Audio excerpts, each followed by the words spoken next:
Il y a environ 5000 ans, l'humanité a été soumise à la soumission par Erebus, connu sous le nom d'origine du mal. Pour libérer le monde des ténèbres, 4 grands héros unissent leurs forces. Finalement, ils sont tous morts sur le champ de bataille, laissant un seul homme debout, Kyle, le dernier héros représentant le côté humain. Grâce au sacrifice de ses amis, Kyle a vaincu l'incarnation du mal et sauvé l'humanité. Mais c'était il y a 5000 ans. Aujourd'hui, l'histoire raconte une histoire différente, et Kyle a été complètement effacé du dossier de ce que tout le monde a été enseigné. C'est le sacrifice de Lithénus qui a conduit à la défaite d'Arépos, l'origine du mal. Jusqu'à présent, il n'y a absolument aucun doute à ce sujet. Le tournant survient lorsque Kyle, renaît dans cette ère, apprend les détails de l'échec d'Erebus et découvre que son nom n'apparaît nulle part. Nous suivrons l'histoire de Kyle René qui, après avoir découvert qu'il a disparu de l'histoire, est entré dans l'Académie Luminae, l'académie héroïque, qui détient un record héroïque, déterminé à reprendre sa place dans le monde. De nombreuses années se sont écoulées depuis la réincarnation du héros Kyle, et maintenant l'histoire se déroule à l'école royale de DeLong. Dans la salle de classe, l'enseignant se tient devant les élèves, et leur rappelle l'époque qu'ils vivent, l'époque appelée l'époque des héros. Cela fait 5000 ans que les records de héros sont apparus pour la première fois dans le monde, et les mondes inférieurs ont connu de nombreux changements au cours de cette période. Par exemple, la Dylan Royal School a été sélectionnée pour organiser l'examen d'entrée Luminae cette année. L'enseignant était plein d'enthousiasme et croyait qu'il y avait des élèves qui avaient le potentiel de devenir des héros. Il croyait que certains réussiraient les examens d'entrée et qu'un jour, leur nom serait inscrit sur les registres de héros. Pour cette raison, il a exhorté chacun à être attentif lors de ses conférences. Cependant, tout le monde n'a pas la passion d'un enseignant. Un étudiant assis au dernier rang semblait complètement désintéressé et écoutait plutôt quelques aides. Cet étudiant, bien sûr, est Léo. Le professeur est frustré par son manque d'attention. Il déduit que si Léo n'avait pas prêté attention, cela devait signifier qu'il connaissait déjà le matériel et ne voyait pas la nécessité d'instruction pour le défier.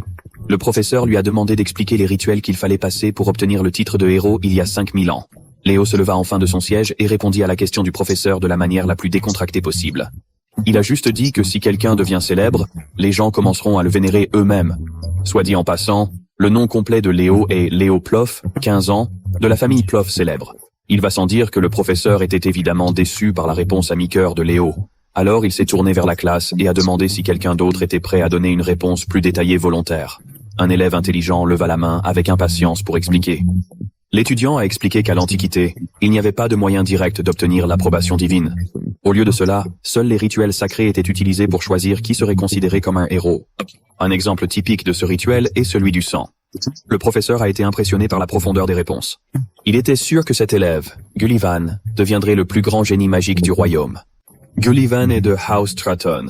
Quoi qu'il en soit, Léo semble en avoir marre des conneries qu'il traite quotidiennement. Il n'y a rien de spécial dans la rencontre de Dieu, à son avis. Retournez dans le temps, parce que cela ne fait qu'une partie de la vie. Après tout, les dieux ont donné un miracle au monde inférieur pour célébrer les grands héros qui ont combattu Erebus. Un record de héros. Mais pour une raison étrange, Léo ne comprend pas pourquoi il est le seul à être totalement exclu de l'histoire. Personne ne semblait reconnaître son rôle, ce qui commençait vraiment à l'affecter. Plus tard, les étudiants se rassemblent autour des fenêtres, tous désireux d'entrevoir la famille Zedinger en traversant le couloir. En tête de file, il y a une dame, Celia Zedinger, un nom qui suscite la curiosité de tous. Une annonce retentit demandant à tous les élèves de se réunir dans l'auditorium pour un rassemblement obligatoire, car la famille Zedinger visite l'école. Gullivan a crié à Léo quand il a commencé à quitter la classe. Il demanda à Léo s'il allait tenter d'attirer l'attention des Zedinger, mais Léo n'était pas intéressé et se contenta de hausser les épaules. Il ne voulait pas participer à ce spectacle. Il veut juste rentrer chez lui. Cette indifférence ne fera que provoquer Gullivan. Il ne pouvait pas croire que Léo aurait abandonné une telle opportunité si aléatoirement pour avoir l'air aussi cool que nos enfants. Gullivan explique qu'il ne se soucie pas de Zerdingers lui-même, mais qu'il vérifiera certainement Celia, d'autant plus qu'il la considère comme une concurrente. Eh bien, on peut dire que c'était juste un mensonge, car il s'attendait vraiment à être reconnu par Zedingus. Plus tard, nous retrouvons Léo dans l'ashram, visiblement épuisé. Après avoir brandi inlassablement son bâton d'entraînement, il saisit finalement son épée et se dirige vers la sortie. Au moment où il sortait, il est tombé dans une embuscade par une femme se précipitant vers lui avec une force monstrueuse. Bien que surpris, Léo réussit à bloquer son attaque avec son épée. Il est clair de leurs interactions que ce n'est pas la première fois que les deux hommes s'affrontent. Ils partagent une histoire commune, et ce genre d'échange n'est pas rare. La dame attendait avec impatience de se battre contre lui après si longtemps, et a déclaré que ce combat était son dernier test, avant qu'elle lui permette d'entrer dans l'Académie Lumen. Il s'avère que cette femme formidable n'était autre que sa mère. En un instant, elle se jeta de nouveau sur lui, et leurs épées se heurtent à nouveau. Alors que Léo essayait déjà de suivre le rythme, sa mère avouait nonchalamment qu'elle n'utilisait même pas une fraction de son véritable pouvoir. Coup après coup, les étincelles continuent, chaque coup plus intense que le précédent. Finalement, Léo a renversé les choses. Sa pure habileté et sa maîtrise de l'épée lui permettent de maîtriser sa mère et de la forcer à se rendre. La femme était impressionnée par le talent et la croissance de son fils. Elle se leva et lui demanda, d'un ton plus doux, pourquoi il était si déterminé à aller à l'Académie Luminae. Avant d'aller de l'avant, il est nécessaire de connaître le contexte de l'Académie. L'Académie Luminae, l'Académie des héros humains, est l'une des 4 institutions raciales prestigieuses qui possèdent un dossier héroïque. Parmi eux, Léo soupçonne fortement que l'Académie Lumine est l'endroit le plus susceptible de découvrir les restes de sa vie antérieure en tant que héros Kyle. Avec de telles raisons impérieuses, il n'est pas surprenant que Léo soit déterminé à rejoindre l'Académie. La mère de Léo lui rappelle alors que des membres de la famille Sudinger rendent visite à Darren en ce moment, et qu'ils vont séjourner dans la maison Ploff. Bien qu'elle ne soit pas personnellement enthousiaste de les avoir à la maison, elle a une demande. Elle avait l'intention de parler à Zeiss, le vice-patriarche de la famille Zudinger, dans l'espoir qu'il pourrait être prêt à enseigner Léo Zertinger, ou une technique. Elle croit qu'avec cette technologie, Léo sera assez fort pour être admis à l'Académie Lumini l'année prochaine. Cependant, ce qu'elle ne savait pas, c'est que son fils était déterminé à passer l'examen cette année. Il n'a pas la patience d'attendre encore une année entière pour atteindre son objectif. Quelque temps plus tard, nous nous retrouvons dans la maison Plov, où Celia Zudinger a été escortée. Dès qu'elle est sortie de la voiture, elle ne pouvait s'empêcher de se demander pourquoi l'oncle devait vivre dans un endroit comme celui-ci, alors qu'il aurait pu facilement louer un hôtel entier. Comme nous le savons déjà, c'est Celia Zudinger, 15 ans, la princesse des épées de la famille Zudinger. Sa principale préoccupation est l'examen d'entrée Lumini, et elle se demande comment une petite famille comme Plavs pourrait l'aider à se préparer à l'examen. C'est à ce moment-là que l'oncle de Celia l'a appelé. Il n'était autre que Zeiss Zudinger, vice-patriarche de la famille Zudinger. Il lui demande en plaisantant si elle est au moins un peu curieuse de rencontrer Léo, et le garçon déclare audacieusement qu'il n'est pas intéressé par la famille Zudinger. Celia demeure indifférente et commente que si Léo est juste un chevalier plein d'espoir qui ne peut même pas encore utiliser Aura, il lui semble peut-être pas aussi impressionnant. Cependant, Zeiss ne partage pas son point de vue. Au lieu de cela, il semble plutôt optimiste quant au potentiel du lion. Dès qu'ils entrèrent dans le manoir, Zeiss s'approcha pour saluer le chef de famille des Plov. Il a échangé des hommages avec le patriarche Dade Ploff et son épouse Reina Ploff. Les deux hôtes ont gracieusement récompensé ce geste en accueillant les Zudinger chez eux avec le même honneur. Zeiss présente alors officiellement Celia à Reina et Dade. La jeune dame se présente immédiatement et poliment en retour de leur hospitalité. Elle a exprimé sa gratitude pour avoir été invitée chez eux.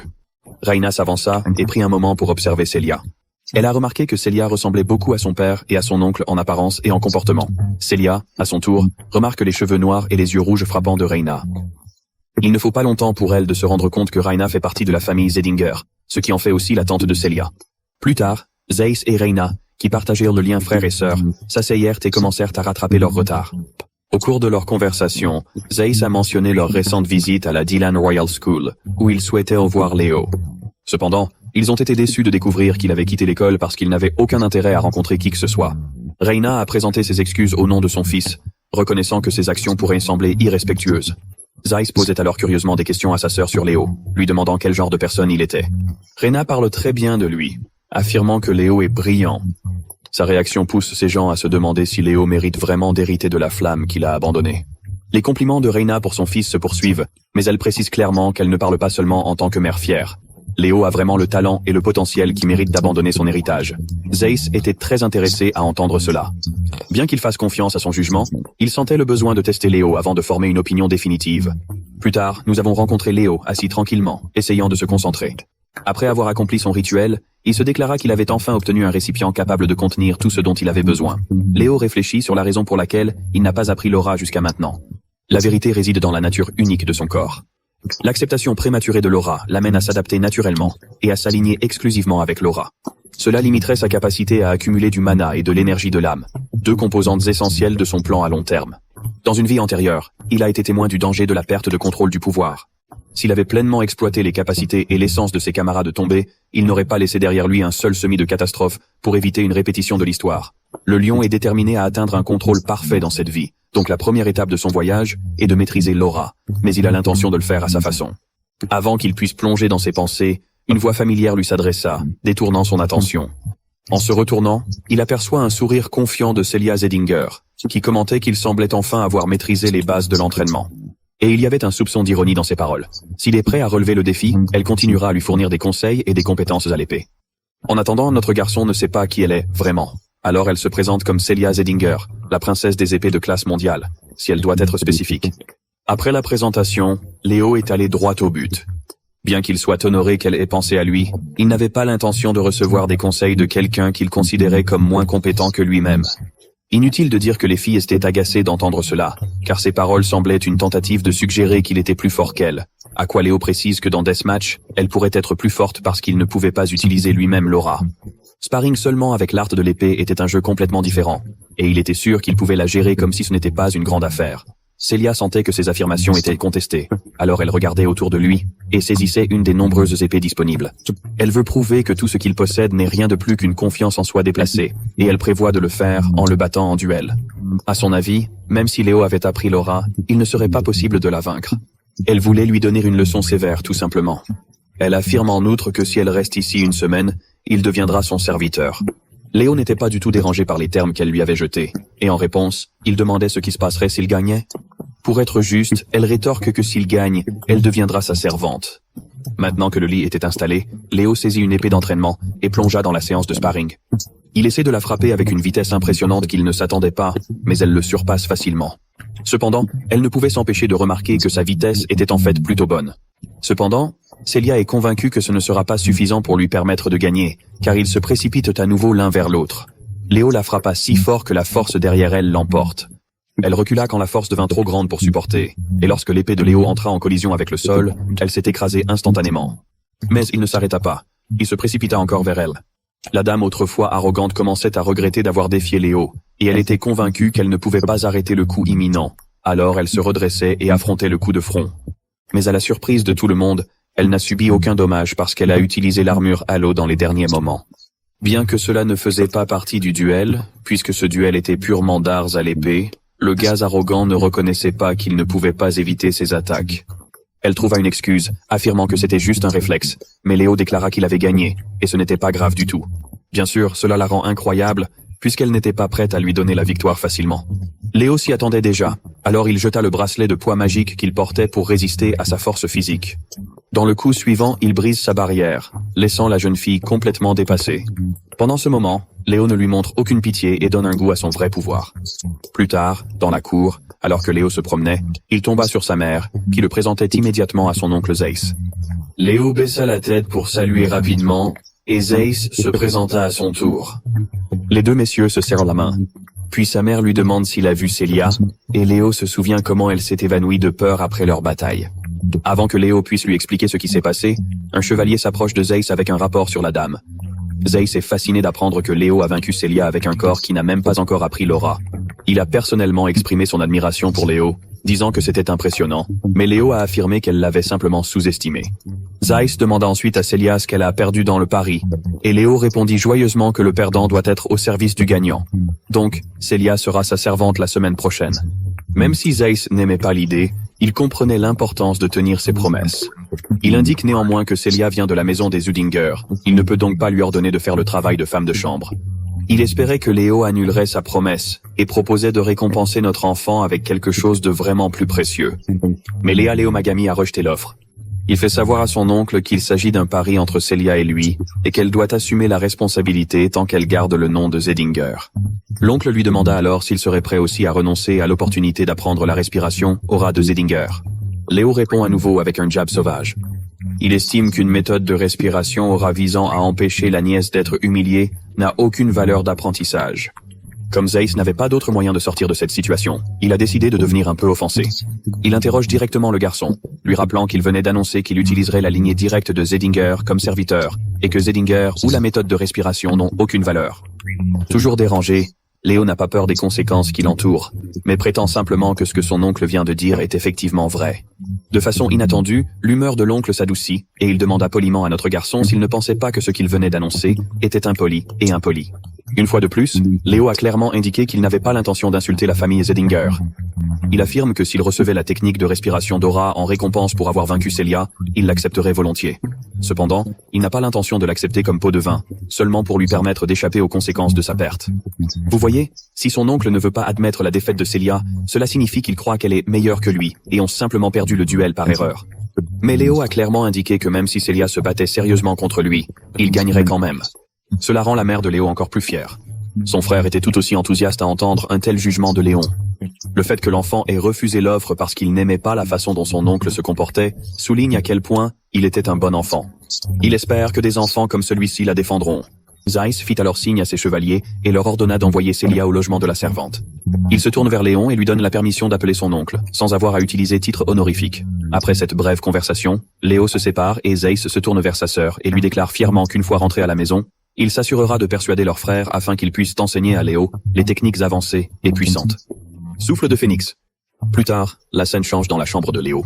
La première chose que nous remarquons est le visage complètement embarrassé de Celia. Elle devient folle d'embarras lorsqu'elle prétend être Celia, qui sera responsable de la bonne de Léo la semaine prochaine. Quand elle l'appelle ainsi, Léo apprécie énormément. Qui aurait cru que son style fantasy habituel serait si adapté aux vêtements unis? Cette robe ressemblait à un feu sur elle. Celia semblait agacée par la façon dont il la complimentait, parce qu'elle savait trop bien à quel point elle était belle. Léo s'excuse parce qu'il ne voulait pas l'offenser avec ses paroles, mais il admet qu'il avait un ami qui louait excessivement la beauté, et que cette habitude doit l'avoir infecté. Il a rappelé que cet ami spécial avait dit un jour que la beauté éternelle était inégalée, et que si la paix était restaurée dans ce monde, il passerait le reste de sa vie à répandre la beauté à tout le monde. L'ami dont il parlait n'était autre que le maître nain, Smith Deveno. Soudain, les yeux de Celia remarquèrent le livre que Léo lisait et demanda-t-elle avec curiosité. Léo a expliqué qu'il lisait souvent ce livre quand il était jeune. Ce livre s'appelle « Le grand héros du début ». Celia se souvient de la façon dont elle avait lu ce livre à l'âge de 5 ans. Voyant à quel point il aimait le livre, elle se dirigea vers l'étagère et en sortit un autre, mentionnant qu'il y avait beaucoup de livres sur Kyle. En réponse, Léo affirme que beaucoup de grandes réussites historiques sont difficilement attribuables à un seul héros. Il estime que beaucoup de ces réalisations sont attribuées à un seul héros et peuvent en réalité être le résultat de l'action collective de plusieurs héros au fil du temps. Bref, il essaie de suggérer que Marco doit aussi ses réalisations à d'autres héros. Mais Celia rejette cette idée, affirmant que Kyle pourrait être un menteur qui essaie de lui attribuer le crédit aux réalisations du grand héros. Du moins, c'est ce que pensent la plupart des gens, et bien sûr, elle en fait partie. Naturellement, Léo n'était pas enthousiaste d'entendre que tout le monde pensait que Kyle était un menteur qui n'avait rien à apporter au monde. Puis, il a laissé de côté tout le sujet de Kyle et a décidé de prendre le petit déjeuner avant de commencer l'entraînement. Celia est rapidement entrée dans le rôle et, comme n'importe quelle servante, demande humblement à son jeune maître si elle peut s'entraîner avec lui. En apparence, elle était agréable et polie, mais au fond, cette fille avait beaucoup de pensées néfastes à son égard. Néanmoins, elle a dû coopérer parce qu'elle voulait découvrir le secret derrière son pouvoir. Léo a immédiatement commencé à marcher vers la salle d'entraînement pour répondre à ses demandes. Quelques instants après, nous apercevons Celia, épuisée, agenouillée et haletante. Après le premier tour, Léo a donné son feedback. Pendant la bataille, lorsque son endurance atteint sa limite, ses réflexes ralentissent et plus de lacunes apparaissent entre ses mouvements. Quand cela arrive, elle se laisse s'ouvrir. La même chose lui arrive maintenant. Mais Celia doute que maltraiter son corps ainsi aide réellement à l'entraînement. Le lion répond positivement, parce qu'il pense que les jeunes sont trop faibles d'aujourd'hui. Vous savez, les techniques d'aura ont énormément progressé par rapport au passé, ce qui explique pourquoi les gens ne se préoccupent plus autant de l'entraînement physique. L'aura augmente leur force physique, et si vous entraînez votre corps, l'aura augmente aussi. La fille ne voulait tout simplement pas être étiquetée comme une faible, alors elle a trouvé le courage de se lever et de jouer un autre tour. Avant de plonger dans l'eau, elle avertit Léo qu'il ferait mieux de ne pas la sous-estimer, mais ses accusations imprudentes se retournent contre lui et Léo la jette d'un seul coup et elle tombe au sol. À ce stade, elle est simplement frustrée après une défaite humiliante après l'autre. Léo lui tendit alors un bracelet qu'elle tendit rapidement pour attraper. Elle ignorait que le bracelet était imprégné de magie de poids qui le rendait extrêmement lourd. Pendant ce temps, Léo afficha un sourire diabolique révélant ses intentions sinistres. Il prévoit apparemment de la laisser porter ce bracelet pour l'entraîner à partir de maintenant. Le lendemain, nous avons vu Zeiss les regarder tous les deux s'entraîner aussi. Après avoir vu à quel point Celia luttait, l'oncle était convaincu que ce serait une bonne expérience pour elle avant de partir à Lumen. S'effondrer au moins une fois pourrait être bon pour son ego. Il appelle alors Léo pour lui annoncer de bonnes nouvelles et il envisage de demander au patriarche la permission de lui permettre d'hériter du souffle du phénix. La mention du souffle du phénix a pris Léo au dépourvu, car selon ses souvenirs, c'était essentiellement l'origine de la technique d'aura de sa famille. Il a entendu dire que seuls les gens reconnus de la famille pouvaient l'hériter. Celia a également présenté son point de vue que son père ne permettrait pas si facilement, mais il semble que Zeiss ait compris cela. Il a fait une offre à Léo. S'il réussit l'examen d'entrée Lumini, il sera autorisé à apprendre la technique. Bien sûr, cette phrase ne convient pas à Celia, car à ses yeux, Léo n'est qu'un enfant puant qui ne sait même pas avoir une aura, et puisque l'examen d'entrée Luminae est composé de combats réels, ce sera très dangereux pour lui. Eh bien, Léo n'a pas hésité à prétendre qu'il n'avait aucune expérience de combat réel, mais nous savons tous que cela ne se produit que s'il n'a pas pris en compte sa vie antérieure. Zeiss attend l'avis de Léo, et tant que ses parents sont d'accord avec la décision, notre garçon est rapidement d'accord. Une semaine s'est écoulée, et le jour des examens d'entrée de Lumini est enfin arrivé. Lorsqu'ils aperçoivent la figure frappante de Celia Zedinger parmi les étudiants participants, tous sont ébahis. Pendant ce temps, Celia frappe Léo, et lui demande s'il est nerveux. Il semblait qu'après avoir passé tant de temps comme femme de chambre, Celia s'était perdue dans le rôle, puisqu'elle utilisait encore le titre de maître pour appeler Léo. Alors qu'ils se tenaient là, la voix claire de Gullivan attira leur attention. Il est en fait venu voir Celia, mais il est un peu choqué quand il remarque que Léo est avec elle. Léo pense que notre garçon n'appartient pas ici parce qu'il ne sait même pas utiliser l'aura. Pendant ce temps, il s'efforça de saluer Celia très poliment. Le pauvre gars est ignoré par les deux, comme s'il n'existait pas. Embarrassé, il essaie de rappeler à Celia qu'il est Gullivan Tratton et qu'il l'a salué lors de leur dernière rencontre. À son désarroi, Celia ne reconnaît pas son nom et prend rapidement la main de Léo pour quitter la scène. Soudain, quelqu'un les appelle. En fait, ce sont deux frères et sœurs qui ont embelli la scène. Le plus grand est Abad Loerling, de la famille Loerling. Il a 16 ans. La plus petite fille à côté d'elle est Chelsea Loering, 14 ans, qui porte le même nom de famille. Bien que Celia semble reconnaître les deux hommes, Léo ne sait pas qui ils sont. Celia explique qu'ils sont des frères et sœurs Llewellyn, issus de la même lignée héroïque de l'empire de Lordland, enfants de la famille Llewellyn. Celia était particulièrement excitée de voir les deux hommes. Elle avertit Léo que les frères et sœurs Lurling passeront l'examen avec eux, donc ils ne doivent absolument pas perdre contre eux. Elle ne pouvait certainement pas laisser les Zedinger perdre contre les Lowell, mais ce n'était vraiment pas une préoccupation pour Léo. Après tout, c'était un Plov, pas un Zedinger. Quoi qu'il en soit, lorsque les deux hommes saluèrent Celia, elle n'avait aucune raison de refuser leur salutation et renvoyait le geste. Elle devait également présenter Léo de la famille Plov, une famille noble du royaume de Drad. Ayant entendu dire que Léo n'avait pas de titre fantaisiste, Abad Llewellyn le considérait comme insignifiant. Les deux frères et sœurs se sont rapidement retournés et se sont éloignés, jetant l'avertissement qu'ils seraient sûrs de prendre la première place.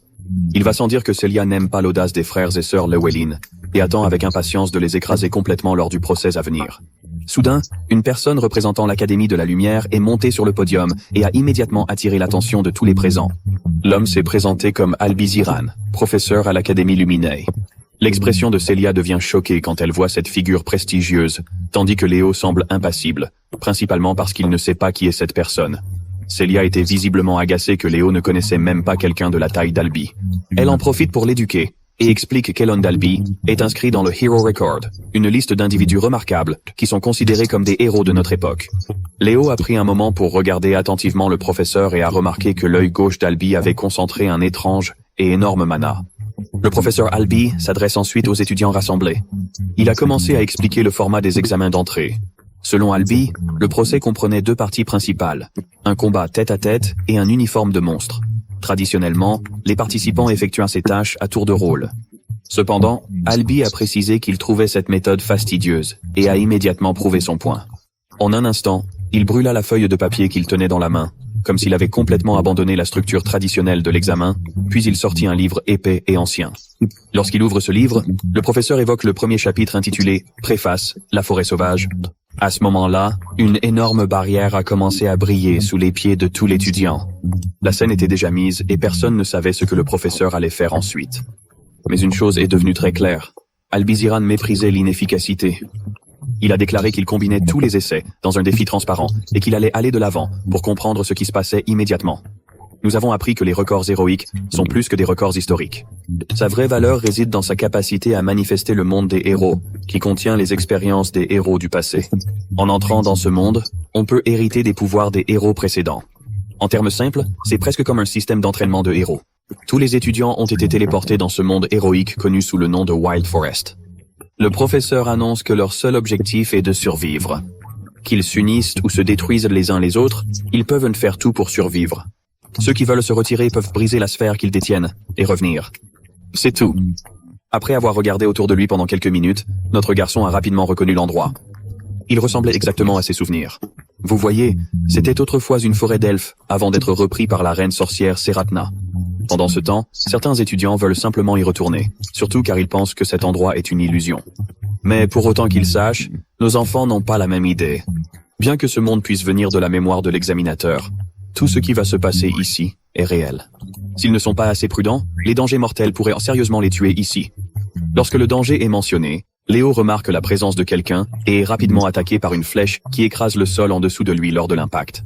Heureusement, il était en sécurité, mais quand il regardait la source de la flèche, il voyait que c'était Chelsea, la fille de la famille Llewellyn. Il semble qu'elle l'ait confondu avec un membre de la famille Zudinger, et, déterminé, voulait s'en débarrasser. Mais Léo précise rapidement qu'il fait partie de la famille parue. Cependant, Chelsea devient plus agressif et pense qu'il ment parce qu'elle l'a vu avec Celia plus tôt. Elle n'hésite pas à faire sa magie de façon fantaisiste. Léo semblait impressionné parce qu'il la regardait réciter un mantra qui n'existait pas dans sa vie passée, mais il remarquait aussi que la base de ce mantra n'était pas très différente. Pendant ce temps, Chelsea est frustrée par le calme et l'aplomb avec lesquels il l'a affronté. Afin de le secouer, elle libère ses impressionnants pouvoirs sur lui, mais Léo ne fait que le bloquer sans effort avec un coup de son épée, et la lame magique qu'elle lui envoie tombe ainsi. Cela dérangeait Chelsea. En regardant sa démarche insignifiante, comment a-t-il pu bloquer son attaque sans effort? Notre garçon déclare avec désinvolture que son attaque était trop simple, aggravant l'ego blessé de Chelsea. Il l'invite à former une alliance, parce que cela lui serait avantageux. Il lui rappelle que celui qui survit le plus longtemps obtient le plus de points. Donc en tant que sorcière, elle devrait au moins passer un test avant d'être éliminée. Je n'ai même pas besoin de préciser sa réaction explosive. Elle riposte rapidement et se vante qu'elle n'est pas la sorcière typique, elle est un mage de combat. Elle a été offensée par ses commentaires, et il a dit que son attaque était simple. Sentant la piqûre de ses paroles, elle le brisait sur place avec toute sa force, juste pour prouver qu'elle n'était pas la faible personne qu'il pensait être. Mais toutes ces attaques étaient finalement inutiles, car Léo ne se tenait même pas dans la direction où la lame se dirigeait. Pour empirer les choses, elle ne pouvait pas détecter la moindre trace de mana. Elle était incapable de localiser son adversaire. Mais ses yeux ont bientôt rencontré Léo, qui, juste devant elle, a frappé une balle pour la première fois. Nous ne pouvions pas voir si le coup de poing a atteint son visage effrayé, mais une chose est claire, ses genoux ont perdu la force qui la soutenait, ce qui est un signe évident de victoire pour notre garçon. Cependant, Léo lui rappelle une fois de plus que si elle change d'avis, la proposition de s'unir est toujours sur la table. Avant que nous puissions entendre sa réponse, la scène passe à la faculté et au personnel de l'Académie Luminae, qui regardent le spectacle à travers une fenêtre numérique. Ils étaient heureux de voir que la bataille était enfin chaude. De retour à Chelsea, il semble qu'elle n'ait pas eu pitié. Léo l'attacha au tronc d'un arbre, et l'expression de son visage montrait clairement qu'il n'avait aucune bonne intention envers la pauvre fille. Il prit soin d'allumer un petit feu de joie, alors que la nuit tombait. Les flammes se sont intensifiées, rampent vers la jeune fille en détresse attachée à un bois. Voir les flammes la fait paniquer, mais si elle accepte de travailler avec Léo, elle peut éviter ce sort. Cependant, la dame était aussi têtue qu'à leur arrivée, et refusait catégoriquement. Elle indique clairement qu'elle n'a besoin de personne pour s'allier avec elle, sauf son frère. Elle essaie d'utiliser la magie du vent. Toutefois, ses efforts sont vains, car Léo a placé une compétence limitant la magie. Bien qu'il nous révèle intérieurement qu'il n'a pas assez de mana pour maintenir cette compétence, elle ne durera donc pas longtemps. La dame a finalement cédé, et pensé qu'elle n'avait pas besoin de magie pour se débarrasser de ce gâchis. C'est exactement pour cela que Léo est là. Il était tout à fait disposé à surveiller attentivement pour s'assurer qu'elle n'essayait rien de difficile. Sans hésiter, il augmenta l'intensité du feu, et bientôt les flammes commencèrent à brûler sur elle. Même ses vêtements ont commencé à brûler. C'était la dernière goutte. La jeune fille a finalement cédé, acceptant de s'allier avec lui. Bien sûr, quelques mots ne suffiront pas à convaincre Léo. Il lui a dit de jurer sur le nom de sa famille. La jeune fille accomplit rapidement ses demandes, jurant au nom de la famille Elilan qu'elle coopérerait. Finalement, Léo lâche la corde qui la lie, mais la prend dans ses bras avant qu'elle puisse tomber dans les flammes brûlantes. La scène retourne au professeur qui regarde attentivement la performance des élèves. Jusqu'à présent, Albizaron n'a pas vu un élève qui puisse répondre à ces normes. Il semble complètement stupide et absurde de penser que la plupart des étudiants choisissent de rivaliser et de se battre les uns contre les autres. Les seuls qui ont montré une vraie force suffisante pour être remarquables sont Celia Zudinger et Abad Leren, qui travaillent étroitement ensemble. Au moins, cela lui donne une certaine rassurance, et les étudiants ont encore de l'espoir. Son attention s'est ensuite tournée vers Léo et Chelsea, qui travaillent également ensemble. Ses yeux étaient particulièrement fixés sur Léo. Alors que ses cascades de feu sur Chelsea étaient plutôt immatures, faire collaborer Chelsea Llewellyn lui a valu au moins une note de passage aux yeux d'Albi, d'autant plus qu'il n'avait ni la force ni la grâce de Celia, ni d'Abad. Cependant, il semble que c'est là que le professeur se trompe complètement, car notre garçon a pris Celia sans aucun effort. Quoi qu'il en soit, Albizeron pense que Léo est un cheval noir inattendu dans cette course. Après avoir abattu plusieurs monstres sur la route, Léo et Chelsea ont tous deux décidé de continuer. Il semble que Chelsea commence enfin, et finalement à réaliser que l'alliance avec Léo n'est pas une décision terriblement mauvaise. Elle lui demanda alors quelle aura il utilisait, car elle n'avait pas détecté de mana. À sa surprise, Léo a lancé avec insouciance des bombes qu'il ne savait même pas comment utiliser le halo. Comme prévu, cela l'a choqué et étonné. Pendant qu'il faisait des allers-retours, un monstre se cachait derrière les buissons, les surveillant de près. Mais Chelsea a rapidement remarqué la présence du monstre et a immédiatement ouvert le feu sur lui. Je ne vous mens pas, ce coup est trop puissant pour un monstre aussi faible. Même Léo admet qu'elle possède un pouvoir impressionnant, mais qu'elle l'utilise de la façon complètement erronée. Soudain, Léo sent quelque chose d'étrange et lui dit d'arrêter ses actions.